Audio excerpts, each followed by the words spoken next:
강혜신의 오늘의 미국.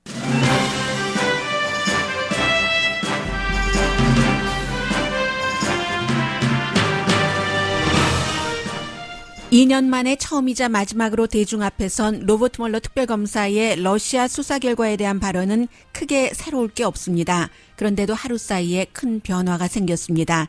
민주당 대선 예비선거 후보 가운데 10명이 대통령 탄핵을 지지하는 등 승산 없어 보이는 탄핵 압력이 강해졌습니다. 트럼프 대통령은 자신은 공모하지 않았지만 러시아가 자신의 당선을 도왔다고 처음으로 시인하는 듯한 트윗을 했다가 내렸고, 러시아는 힐러리 클린턴을 도왔다고 고함칩니다. 작은 일처럼 보일 수 있지만 큰 일들이 미 해군에서 계속 일어나고 있습니다. 트럼프 대통령이 일본을 방문할 때 항공모함 존 맥케이노 이름을 가리고 맥케이노 해군들은 대통령 연설에 참석하지 못하도록 백악관이 조치했다고 월스트리트저널 등이 보도했습니다. 대통령은 누군가가 자신을 기쁘게 하려고 알아서 한 일이라고 말합니다. 헝가리 다뉴브강 유람선 사고로 한국인 다수가 숨진 비보를 미국 언론도 전합니다. 사망자들은 구명조끼를 입지 않고 있었다고 전하고 있습니다. 중국 회사 파웨이가 당초 계획대로 한국에 지사를 오픈하고 한국 중소기업과 합작하는 테이프를 끊었지만 홍보와 기자회견은 생략했다고 역시 미국 언론이 보도합니다. 한국이 미국으로부터 보복당하지 않기 위한 조치입니다. 미국 국가안보보좌관에 이어 국방장관 대행도 북한의 단거리 미사일 발사에 대해 트럼프 대통령과 반대 입장을 밝혔습니다. 국방장관 대행은 북한은 최근 단거리 탄도미사일을 발사했고 분명 유엔 안전보장이사회 결의안 위반이라고 확인했습니다. 미국의 보수적인 주정부 의회에서 임신 6주 이후에는 낙태를 금지하는 새법 마련이 유행처럼 됐습니다. 반면 그런 주에서는 영화 촬영 작업을 보이콧하는 영화인들도 늘어납니다. 하루에 10,000보가 아니라 4,400보만 걸어도 오래 사는데 큰 도움이 된다는 새 연구 결과가 나왔습니다.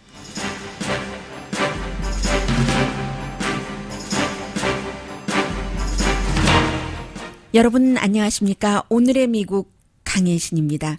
침묵이 금이다라는 말은 맞는 것 같아요. 물론 이제 세상이 바뀌면서 또 뭐 요즘엔 너무나 많은 그 테크놀로지 등등으로 인해서 예전에 명언이나 뭐 잠언 아니면 관습 습관 이런 데서 나온 말들이 아이 이거 구식이야 라고도 얘기되지만 로버트 멀러 미국 특별검사 케이스를 보면은 침묵은 금이다 그런 것 같습니다. 왜냐하면 어제 사실은 로버트 멀러 특별검사가 2년 동안 입 다물고 있다가 약 10분 동안 나와서 간략하게 얘기한 것이 사실은 별로 새로운 내용이 없거든요. 오늘의 미국을 들으신 분들이시라면은 계속 여러분들께 전해드렸었던 건데 그 내용을 침묵의 킹이 얘기를 했기 때문에 다시 한번 정리가 됐다고 할까요? 그런 겁니다. 그래서 이제 그 이후에 사실은 이 특별검사가 대통령이 무죄가 아니다라고 얘기를 한 것이고 그러나 법무부의 그 레귤레이션에 따르면 애당초 대통령을 기소할 수도 없었고 대통령이 범죄를 저지르지 않았다는 확신이 있었다면 특히 사법방해에 관해서 우리가 그렇다고 말을 했을 텐데 그러니까 범죄를 저지르지 않은 게 아니라는 이중 부정을 한 거죠. 굉장히 말도 아주 예민하게 선택을 했고 본인은 애당초 대통령을 기소할 수 없는 상태에서 수사했다고 하고 그리고 본인의 말은 그 수사 결과는 그 보고서를 봐라. 그런데 그 보고서를 봐라고 계속 강조하는 그 내용이 연방 법무장관이 4페이지 요약문을 내고 대통령은 아무런 죄가 없다라고 말한 것이 틀리다라는 것을 얘기를 한 겁니다. 법무장관 이름이나 트럼프 대통령 이름을 전혀 언급하지 않으면서 굉장히 그 프로페셔널하게 보이고 공정하게 보이면서 할 말을 하고 결국은 탄핵의 불씨를 당겼고 의회로 넘겼다는 거죠. 의회로 넘겼다는 것은 형사 시스템, 특히 특히 이제 본인이 연방 법무부 소속이기 때문에 법무부 소속으로선 대통령 기소할 수도 없고 아무것도 처음부터 할 수 있는 일이 없었다. 그러나 미국의 헌법에 따르면 헌법 그 형사법 시스템 이외에도 현직 대통령에 대해서 조사를 해야 된다. 이 말은 의회에서 하라는 얘기거든요. 그래서 이제 탄핵 얘기가 나오는 거고 팍스 뉴스의 로라 잉그레엄이 이렇게 어제 표현을 하더군요. 결국은 로버트 멀러 특별검사가 송장을 살아나게 하려고 열심히 그 연설을 했다 하는 얘기인데 뭐 연설이라기보다는 뭐 심플하게 본인의 스테이트먼트를 발표를 한 거고요. 이 러시아 스캔들 수사가 끝났다, 이미 죽어버렸다 하는 것을 송장으로 표현을 했고 그것을 다시 이제 불을 지폈다 탄핵으로 이런 그 로라 잉그레엄의 표현이기도 합니다.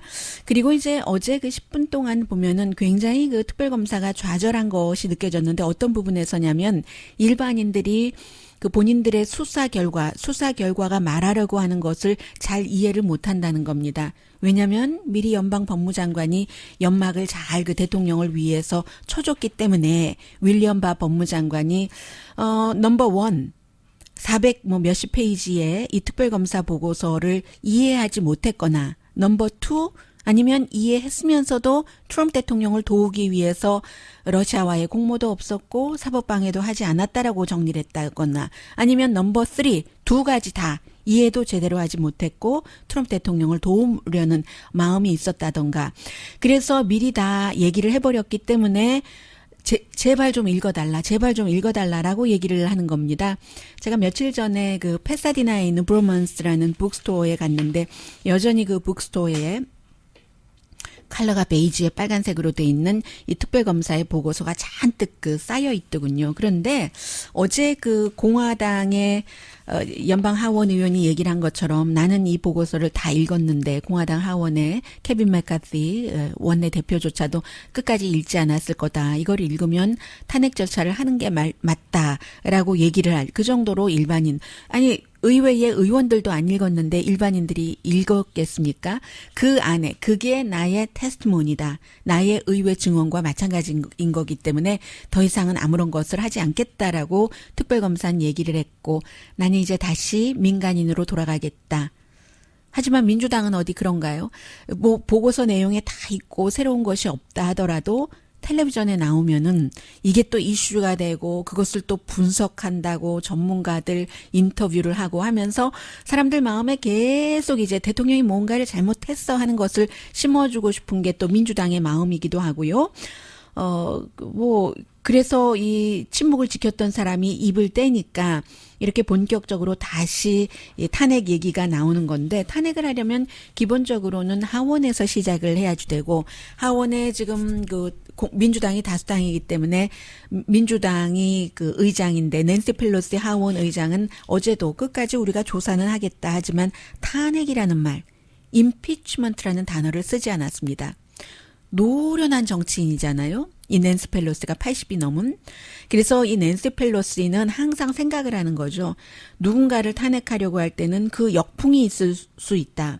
그 사람을 탄핵하면 안 된다고 여러 이유에서 생각하는 사람들, 그 사람들을 뭉치게 한다. 그리고 어차피 지금 하원에서 이게 이제 그 올라가더라도 상원이 표가 안 되잖아요. 공화당이 다수당이기 때문에. 그래서 낸시 펠로시로서는 그런 그 상대만 뭉치게 하고 오히려 뭐 의석을 잃을 수도 있고 하는 도박을 그 지도자로서 하고 싶지 않은 것이고 그러나 이제 개개인의 정치인들의 경우는 어떤 자신의 지역구는 트럼프 대통령을 굉장히 싫어하기 때문에 탄핵해야 된다라고 얘기를 하는 거고요. 분명하게 보여드리겠습니다. 숫자로 탄핵은 사실은 불가능해 보이거든요. 민주당이 다수당인 하원에서조차도 현재 확인된 대통령 탄핵해야지 된다 하는 멤버는 41명밖에 안 됩니다. 42명이 되겠네요. 이 공화당의 그 아마시 의원, 미시건주가 지역구인 그 의원을 포함하면 그러면 435명 가운데서 42명이면은 10%도 안 된다는 얘기예요. 이게 전체적으로 이제 그 다 따지고 뭐 이렇게 저렇게 해도요. 그렇기 때문에 이게 그 불가능한 거죠. 사실은 그 민주당에서 어찌어찌 해서 분위기가 또 탄핵해야 된다 해서 하더라도 공화당 상원에서 하원에서 돼도 절대로 안 되는 이런 일이고요. 그런데도 지금 민주당이 예비선거에 출마하는 사람이 23명인데 조 바이든 전 부통령을 포함해서요. 어제 로버트 멀러 특별검사가 입을 열기 전까지는 7명이 탄핵해야지 된다라고 얘기하다가 3명이 더 탄핵해야 된다. 코리 부컬 뉴저지예요. 상원의원 그리고 이제 아주 인기가 있는 뭐 인디아나의 작은 곳이요. 사우스밴드의 시장인 그 필 부티게 그리고 또 이제 뉴욕의 그 상원의원 그 크리스틴 길브랜드 이 세 사람이 또 추가로 얘기를 했습니다. 그리고 트럼프 대통령인데 트럼프 대통령의 반응인데 오늘 아침에 이제 어디 선거 유세 가면서 트럼프 대통령이 굉장히 그 화가 난 것 같은 목소리로 얘기를 했습니다. 그 전에 이게 지금 사실은 그 보수 매체에서도 굉장히 주목을 하고 있는 건데 새벽 4시 57분에요. 트럼프 대통령이 트윗했는데 뭐라고 했냐면 나는 아무 일도 하지 않았다. 러시아가 나를 그 선출시키기 위해서 나를 도운 그 일에 대해서 아무것도 난 하지 않았다. 공모하지 않았다는 거잖아요. 그런데 문장을 보면은 러시아가 나를 돕기는 했다라고 해석할 수도 있어요. 물론 트럼프 대통령의 트위터나 말하는 거나 이런 것에 굉장히 애매모호성이 있고 또 뭐 문법에도 맞지 않고 이런 것들이 있기 때문에 뭐 애매하게 해석할 수도 있습니다만 문장을 보면은 러시아가 나를 그 당선시키기 위해서 도우려고 한 그 일에 대해서 나는 아무것도 하지 않았다. 공식적으로 트위터를 통해서 처음으로 러시아가 뭔가를 했다는 것을 시인한 것으로 볼 수도 있는데 그렇게 그 오해를 할 수도 있고 또 그런 그 잠재 의식 속의 것을 트위터에 쓴 것일 수도 있기 때문에 내려버렸습니다. 이 트윗을 내려버리고 그리고는 이제 기자들이 물어보니까 1시간 뒤에요. 새벽 5시 59분에 러시아가 날 돕지 않았다고 다시 그 원래의 입장으로 돌아갔거든요. 하면서 나를 선출한 사람이 누군지 아느냐? 보통 이런 때 유권자, 미국 유권자라고 얘기를 하잖아요. 트럼프 대통령은 그렇게 말하지 않았습니다. No, Russia did not help me get elected. You know who got me elected? You know who got me elected? I got me elected. 네, 누가 나를 선출했는 줄 아느냐? 2번 질문하고 내가 나를 선출했다. Elected? I got me elected. Russia didn't help me at all. Russia, if anything, I think helped the other side. What you 러시아가 오히려 다른 쪽을 도왔다. 그게 이제 힐러리 클린턴을 도왔다는 거잖아요. 힐러리 클린턴이 훨씬 그 러시아 문제에 대해서는 훨씬이 아니라 본인은 뭐 아무런 뭔가 흠결이 없고 힐러리 클린턴이 다 흠결이 있다. 뭐 이런 얘기를 And 했어요. by the way, that's one other thing. If you look, this was all about Russia, Russia, Russia. They don't talk about Russia anymore because it turned out to be a hoax. It was all a hoax. 네, 러시아 해왔지만 그거 다 가짜고 이젠 더 이상 러시아 말을 뭐 할 필요가 없다 이렇게 얘기도 했고요. 그리고 이제 또 다른 기자가 물어봤어요. 이 탄핵 얘기가 막 올라오고 있는데 하니까 법원이 그 탄핵을 허락한다고 상상할 수 없다라고 대통령이 얘기를 했거든요. 법원이 탄핵에 대해서 막아줄 것이다라고 얘기했는데 아마 대통령이 탄핵 절차에 대해서 제대로 이해하지 못하고 있는 것 같습니다. 탄핵이라는 것은 법원에서 하는 게 아니라 헌법이 보장한 의회의 권한이죠. 탄핵은 의회에서 시작돼서 의회에서 마무리되는 겁니다. 그래서 지난번에 그 빌 클린턴이 모니카 레윈스키와의 그 일이 있었을 때도 역시 이제 그 의회에서 시작돼서 의회에서 상원에서 아니다 하고 마무리를 해서 탄핵되지 않았던 그런 거죠. 그런데 이제 낸시 펠로시 하원 의장으로서도 고민을 할 수밖에 없는 게 자꾸만 이런 얘기가 나오고 있는 거예요.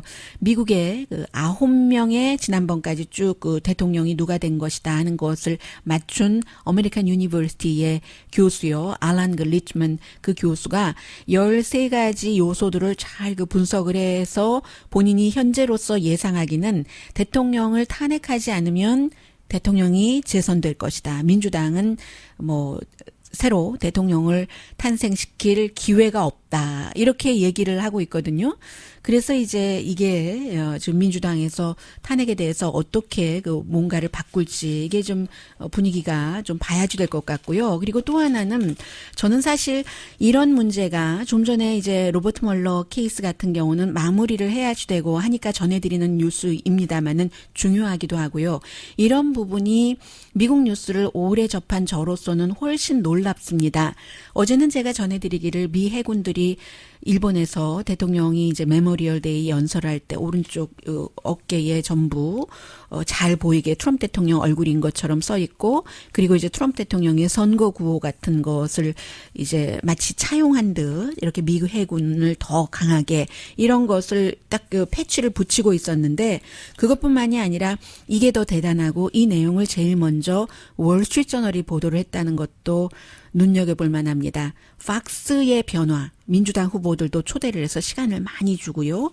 그리고 그 패치를 붙였다는 보도도 월스트리트저널의 기자가 사진으로 찍었기 때문에 아니라고 할 수도 있는데 사진이 있기 때문에 부정할 수가 없는 거예요. 군인들이 다 그런 것을 붙이고 있었으니까 군과 정치는 뭐 완전히 분리될 수는 없으되 분리가 돼야지 되는 그런 것이잖아요. 상식이잖아요. 그런데 이번에는 역시 트럼프 대통령이 일본을 방문하고 있었을 때 존 맥케인을 굉장히 싫어하죠. 그런데 존 맥케인의 아버지, 할아버지, 존 맥케인 전부 군인이었고 해서 미국의 해군 함정에 USS 존 맥케인호가 있습니다. 그게 그 사진에 보이지 않도록 대통령의 눈에 띄지 않도록 백악관에서 조치를 취했다는 겁니다. 그래서 실제로 사진까지 다 보여줬어요. 그 존 맥케인이라고 이름 써 있는 USS 그 존 맥케인이라고 써 있는 것을 하얀 뭐 플라스틱인지 천인지로 가렸어요. 가리고 존 맥케인호에 승선한 해군들은 거기에 이제 그 일본 그 주변이 이제 한국보다 훨씬 미군이 많이 가 있기 때문에 한 그 뭐 20개 정도의 그 해군 함정이 있는데 모두 다 초대를 했는데 대통령 연설을 듣도록 이 존 맥케인 함에 승선한 해군만 그 데이 어프를 시켰답니다. 하루 데이 어프면은 뭐 대통령의 연설이고 뭐고 갈 수도 없는 거잖아요. 그런데도 몇몇 그 해군이 자신들의 신분을 밝히는 그 유니폼을 입고 대통령 연설하는데 갔는데 거부당했답니다. 입장을 거부당한 거예요. 그런 내용을 월스트리트저널이 제일 먼저 보도를 했고 그다음에 뭐 워싱턴 포스트, 뉴욕 타임즈 다 이제 그 추가로 취재를 해서 보도를 했습니다.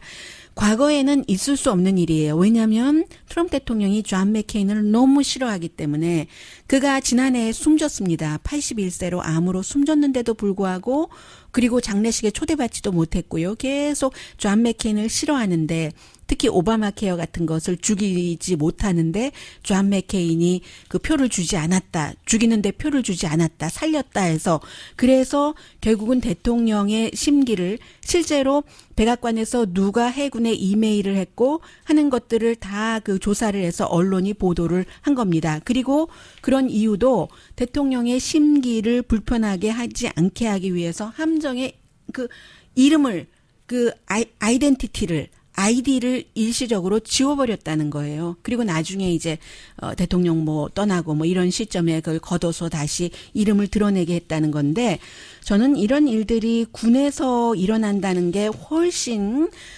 굉장히 그 미국스럽지 않다. 어떻게 800명 연설을 들을 수 있는 그런 그 군인들 가운데 존 맥케인이라는 호에 승선을 하고 있었기 때문에 그런 미군만을 뺄 수 있느냐. 그리고 이 부분에 대해서 국방부에서는 얘기하지 않고 있고 국방부 장관 대행은 나는 모르는 일이다. 내가 허락하지 않았다. 언론은 그가 알고 있었다고 얘기를 했거든요. 나는 허락하지 않았고 그리고 어떻게 아버지 할아버지 그 본인 때에 전부 군인으로 가서 포로도 되고 다쳐서 평생 본인이 스스로 머리도 못 빗고 옷에 단추도 못 끼우는 그런 애국적인 사람을 베트남전에 참전한 그런 사람에게 내가 그거 이름을 가리라고 할 수가 있겠느냐. 나는 그런 일을 절대로 하지 않았고 앞으로도 하지 않을 것이다라고 얘기를 했습니다. 이제 조사가 되면 알 일이고요. 그에 비해서 대통령은 오늘 아침에 질문을 받고 누군가가 나를 기쁘게 하려고 한 일이다. 나는 모르는 일이다. 이렇게 답을 했습니다. Somebody did it because they thought I didn't like them. Okay? And they were well-meaning. I will say, I didn't know anything about it. I would never have done that.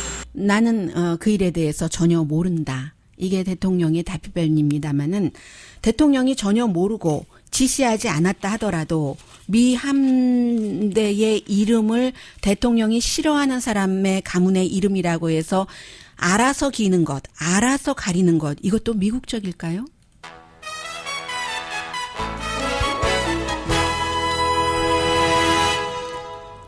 잠시 뒤에는 한국 분들이 가보신 곳 가운데서 세상에서 가장 아름다운 곳이 그 다뉴브강이라고 얘기하시는 분들이 많으십니다. 그 가장 아름다운 다뉴브강에서 최고의 비극적인 사건이 일어났고 한국인들이 많이 숨졌습니다. 미국 언론에서도 보도합니다. 또 플러스 한반도 관련 뉴스 잠시 뒤에 전합니다. 라디오 서울 방송 오늘의 미국 듣고 계십니다. 네, 뭐 이 내용은 사실은 한마디밖에 전해드릴 게 없네요. 다만 미국에서 두 번째 아주 그 높은 대통령을 보좌하는 사람이 대통령과는 북한 문제에 대해서 다른 입장을 밝혔다는 건데 지금 그 국방장관 대행이 미국에 있지 않거든요. 이제 다른 나라에서 얘기하기를 기자들이 이제 자꾸만 그 질문을 하니까 그 질문에 대해서 답변을 한 겁니다. 미국 국방장관이 지금 뭐 6개월 되네요. 공석입니다. 그리고 이제 장관 그 대행으로 일을 하고 있죠. 전에 보잉사에서 오래 일을 했었던 지금 국방장관 대행이 얘기하기를 존 볼튼 국가안보보좌관과 똑같은 얘기를 하는 겁니다. 북한이 그 얼마 전에 발사를 한 그 단거리 제가 문재인 대통령처럼 단도미사일이라고 하려고 했어요. 단거리 미사일 그게 이제 탄도미사일이다 하면서 분명하게 얘기를 하자. Just be clear. Let me just be clear. 라고 그 얘기를 했어요. 그 셔나한 그 국방장관 대행이 그 단거리 미사일도 분명히 UN 결의안 위반이다. 분명히 클리어하자 하면서 얘기를 한 거예요. 이게 이제 그 트럼프 대통령이 뭐 그 스몰 웨폰즈들을 작은 무기들을 뭐 테스트한 것이 나를 바더하지 않고 이렇게 얘기한 것과 전혀 다른 입장을 지금 그 말을 한 거고요. 그리고 북한과 관련해서는 이런 얘기들도 많이 나오네요. 북한으로 관광객들이 가서 그 외화를 북한이 많이 벌죠. 그런데 이제 유럽 관광객들도 많은데 이게 예전부터 뭐 1990년대에 매들린 올브라이트 미국 국무장관이 북한을 방문했었을 때도 그렇고 처음에는 보면 정말 와 하죠.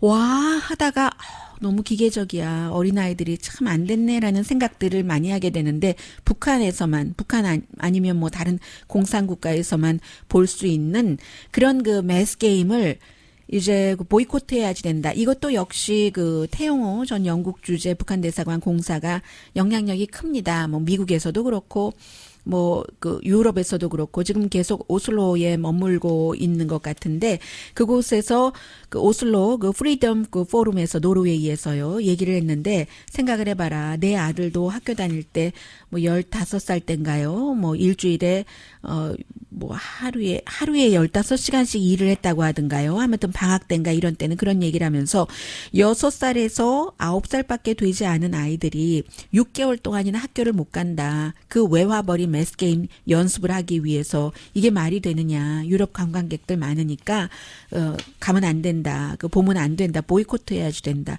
10,000명이나 참여를 해서 전혀 흐트러짐 없는 그런 그 매스게임이잖아요. 이제 가장 가까이에는 가을에도 또 있죠. 가을에도 그 매스 게임이 있는데 이런 얘기들을 그 많이 하고 있어요. 지금 유럽 쪽에서. 그래서 오늘 가디언이 그 내용을 자세히 보도를 했거든요. 아들이 15살짜리 아들이 아니라 아들이 하루에 15시간씩 논에서 학교가 쉴 때는 뭐 방학일 때는 일을 했다는 거죠. 어린이들을 그렇게 뭐 노예 노동을 시키고 있다라는 얘기들을 하고 있습니다. 한국과 북한이 뭐 문화도 같고 뭐 다 같은데 같은 민족인데 키가 10cm에서 15cm까지 북한 사람들이 작다는 게 이게 말이 되느냐. 그런 영양실조에서 매스게임에 동원되고 뭐 이런 얘기들도 지금 들리고 있고요. 그리고 파웨이 얘기를 좀 전해드리자면은 지금 파웨이는 미국에서 금지를 시켰고 다른 나라에도 계속 압박을 하고 있잖아요. 하지 말라고 중국 회사, 이 회사가 이제 그 텔레콤 장비로서는 넘버 1이고 휴대폰으로서는 삼성 이후에 넘버 2, 애플이 넘버 3이기 때문에 그런데 중국을 위해서 거기에 뭔가를 심어서 스파잉을 하고 있다. 그래서 국가 안보에 위협이 된다 하면서 미국에선 금지시켰고 미국만 그러는 게 아니라 요즘 트럼프 대통령 들어와서는 노골적으로 다른 나라에게 다 우리 따라와. 예전에도 그랬어요. 그런데 어느 한계를 두고 점잖게 했는데 이제는 뭐 그냥 막 하는 거예요. 막. 이렇게 해서 한국도 지금 미국과 중국 사이에서 어떻게 하는가. 경제적인 의존도가 중국이 훨씬 영향력이 크고 그에 비해서 안보는 미국에 의존을 해야지 되고 그런데 한국은 얼마 전에 미국과 경쟁을 하면서 5G 네트워크를 발표를 했었잖아요. 그게 4월 달이었던가요? 세계에서 처음이다 하고 뭐 미국과 뭐 이래라 저래라 했는데 파웨이가 이 5G 이런 것에 관해서 미리 예정이 있었던 거죠. 한국에 그 실험실을 오픈을 하고 지사를 오픈을 하고 약 500만 달러 정도를 투자를, 그다지 많은 돈은 아니네요. 일단 시작은요. 그 중구에 오픈을 했군요. 그래서 처음에는 홍보도 하고 이게 한국의 대기업이 아니라 스몰과 중소기업에는 같이 일을 해서 도움이 될 것이다 하는 게 파웨이의 주장이었고 정부에서도 환영을 했는데 완전히 미국 때문에 무서워서 이렇게 한국이 파웨이와 일을 한다 하면 미국이 보복을 할까봐 정확하게 트럼프 대통령이 보복을 할까봐 겁나서 원래 예정을 했었던 파웨이는 원하죠. 선전해 주기를 그런 홍보 다 안 하고 그리고 참석한 사람들이 분명히 있는데 참석자의 명단도 비밀로 해주고 이 정도로 조심조심 했다 하는 겁니다. 그래서 이제 파웨이가 주장하기는요. 한국을 위해서 우리가 같이 일을 한다. 현재 이제 그 LG가 지금 파웨이의 그 장비를 쓰고 있고 LG U 플러스하고 LG 그렇죠. LG U 플러스. 그런데 SK하고 KT는 쓰고 있지 않은데 앞으로 이제 파웨이가 이제 같이 돈 벌자 이런 거잖아요. 그래서 한국이 그렇게 하게 됐는데 미국 때문에 조심조심 하고 있다. 미국이 좀 무리를 한다 하는 것도 느껴지고 외교에서는 강대국이 이기게 돼 있으니까 어떤 경우에는 강대국이 이기게 돼 있는 조건에서 잘 줄타기를 해서 살아남고 또 살아남고 하면서 힘을 키우는 아주 현명한 국가들도 있어요.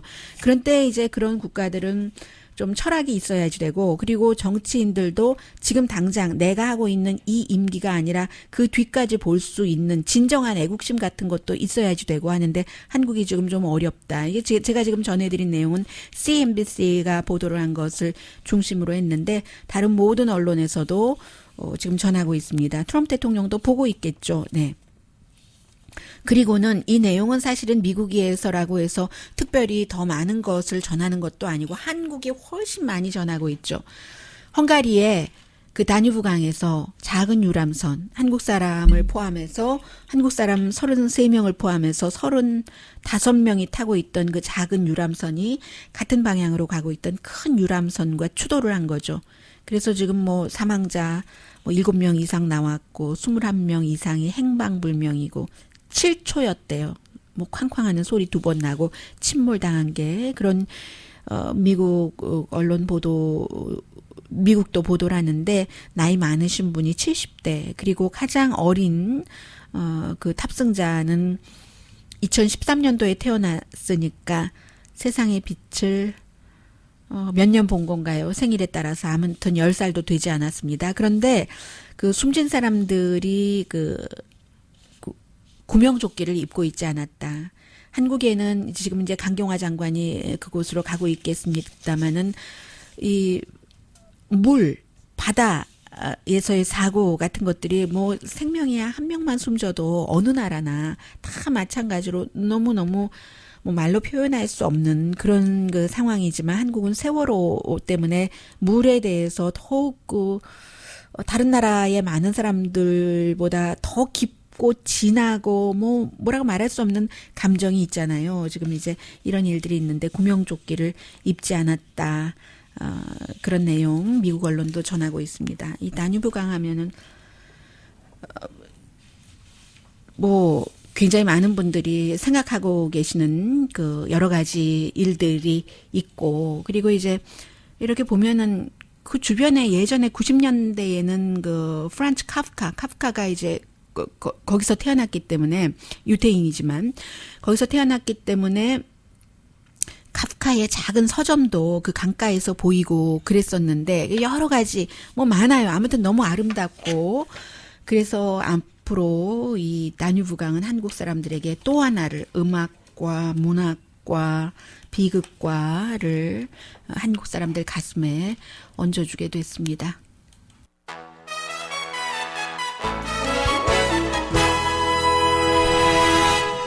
라디오 서울 방송 오늘의 미국 듣고 계십니다. 네, 이 강한 경제 때문에 트럼프 대통령이 재선될 것이다라고 전망하는 전문가들이 많이 있습니다. 특히 이제 한 2주일 사이에 그런 여러 가지 보고서들이 나오고 있는데, 그런데 이제 문제는 뭐 알만한 사람들은 다 알고, 이것이 어떠한 돌발 변수에 따라서 변화할 수 있을지는 모르겠습니다만은 경제가 올해 말부터 슬로우해질 것이라고 예상하고 있는 사람들이 많기 때문에 이 트럼프 대통령에게 가장 큰 플러스가 될 만한 강한 경제라는 것이 위험이 될 수도 있다. 가장 큰. 더군다나 지금 1년 뭐 한 3개월 정도 남았으니까 내년 선거 치르기 전까지 과연 뭐 지금의 GDP를 유지할 수 있겠는가, 뭐 그런 것이요. 그래서 항상 2016년도에 뭐 러시아가 이랬다 저랬다 여러 가지가 있지만 가장 중요한 것은 결국은 2016년도의 경제에 대해서 힐러리 클린턴이라는 민주당 그 후보가 제대로 그 뭐 메시지도 주지 못했고 트럼프 대통령을 지지했던 그런 사람들에게 그런 것 아니겠어요? 그래서 이 경제는 트럼프 대통령에게 플러스도 되지만 현재로서는 마이너스가 될 수 있다. 이런 얘기들 나오고 있고요. 그리고 이제 경제, 요즘 미국에서 낙태 얘기가 많이 되고 있습니다만 그 낙태가 정치나 사회적으로는 그 주의 어떤 성향 같은 것을 얘기를 하지만 우린 낙태는 죽어도 안 돼. 뭐 이런 것이 많이 지금 공화당 보수 사이에서 늘어나고 있는 감정이잖아요. 정서인데 또 정치인들이 그 정서를 굉장히 자극을 잘해서 재선돼 보려고 하고, 그런데 그런 것들이 오히려 그 산업이라든가 기업이라든가 그런 곳에서 진보적인 생각을 갖고 있는 사람들이 이끌어가는 산업이 많이 있잖아요. 뭐 실리콘밸리의 그 테크놀로지 업계도 그렇고, 더군다나 미국은 헐리우드이 있기 때문에 영화 제작 굉장히 그 진보적이잖아요. 디즈니의 그 CEO가 당장 그런 얘기를 했습니다. 디즈니 CEO가 이제 밥 아이거가 우리 조지아주에서 참 그동안 영화를 많이 촬영을 했는데 만화 영화 같은 건 많잖아요. 뭐 특히 그 아주 성공한 그런 그 블록버스터 무비 같은 것을 조지아주에서 뭐 엔드게임이라든가 블랙팬더도 그랬고 또 뭐 있었죠? 최근에 어벤져스 이런 영화를 그곳에서 촬영했는데 조지아 하면은 꼭 뭐 Gone with the Wind, 바람과 함께 사라지다만 생각하는 게 아니라요. 그런데 우리 내년 1월부터 조지아주에서 이제 새로운 그런 낙태법이 시행이 되기 때문에 거기서 영화 촬영하기가 굉장히 힘들어질 수도 있겠다라고 얘기를 하고 있거든요.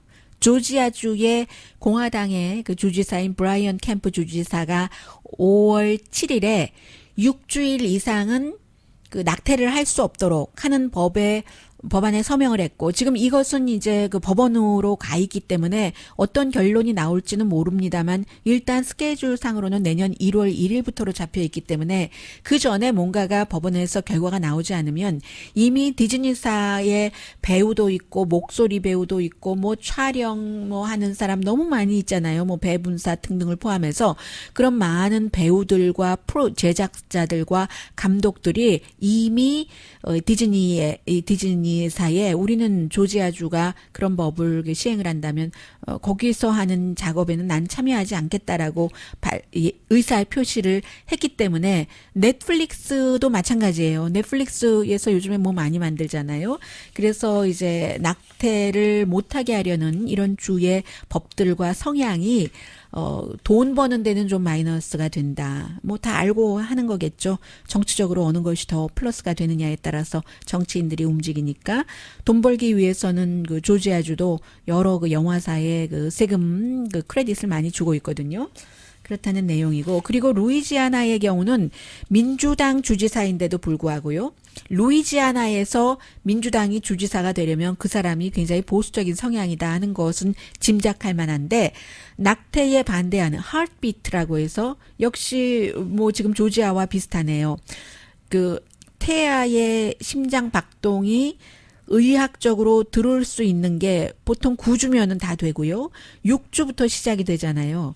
임산부가 내가 임신을 했는지, 임신부가 임신을 했는지 하지 않았는지 인식하지 못하는 임신부가 많은 그런 6주일부터 심장 박동이 들리면은 낙태를 금지하는 이 법안이 통과가 됐고, 이 민주당 주지사인 존 벨 에드워즈가 서명을 할 것이라고 밝혔습니다.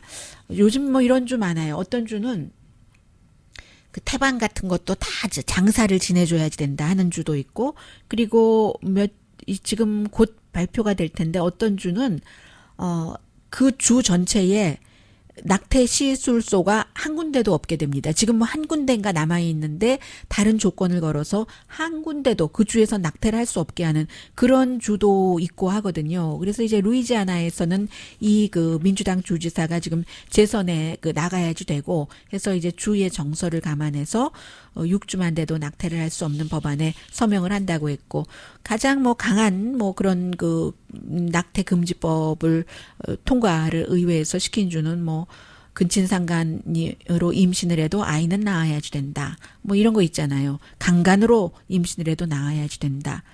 하는 뭐 알라바마, 미주리, 오하이오 등등등등 주가 있습니다. 그래서 이런 경우는 연방 대법원까지 가서 결론을 내리는 그런 게 많고, 지금 아까 말씀드린 대로 탄핵에 대해서는 법원에서 하는 게 아니라 의회에서 하는 것이고요. 이제 그런 이런저런 이슈. 요즘 미국에서는 이제 대통령에 관한 것, 그리고 러시아 스캔들은 정말 그 로라 잉그램 그 팍스의 호스트가 얘기를 한 것처럼 끝났다, 죽어버린 것이다, 송장이다 인 줄 알았는데 지금 정말 다시 어떤 형태로든 살아나는지 그 볼만한 것이고요.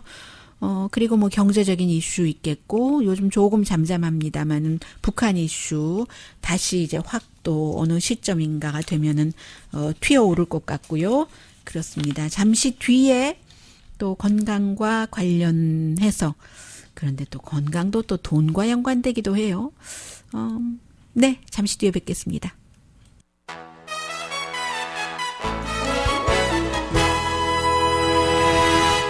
라디오 서울 방송 오늘의 미국 듣고 계십니다. 네.